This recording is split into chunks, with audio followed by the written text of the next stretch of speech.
మా కుటుంబానికి వారికి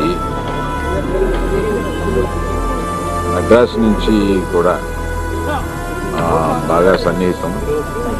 మేము సుమారుగా 35-40 సంవత్సరాలు వినపడుతుందమ్మా 35-40 సంవత్సరాల నుంచి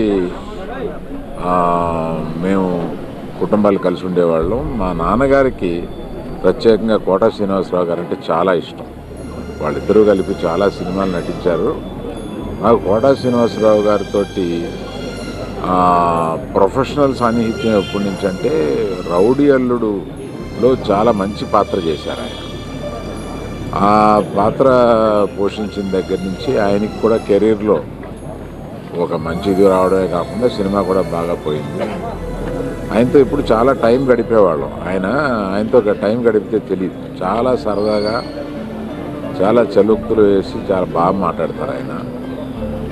అటువంటి మా కుటుంబానికి సన్నిహితులు. అదే కాకుండా ప్రభాకర్ గారని ఆయన అల్లుడు నా దగ్గర 30 సంవత్సరాలుగా ఉంటున్నారు. అది ఒక బంధం మాకు. అప్పుడప్పుడు ఈయన గురించి అడుగుతూ ఉంటారు. ఇవన్నీ కాకుండా వారి పర్సనాలిటీని మర్చిపోలేం. ఎప్పుడు ఆయనతోటి I look forward to spend time with. అటువంటి ఆయన వాళ్ళు లేరు. ఆయన కుటుంబానికి నా ప్రగాఢ సానుభూతి తెలియజేస్తారు.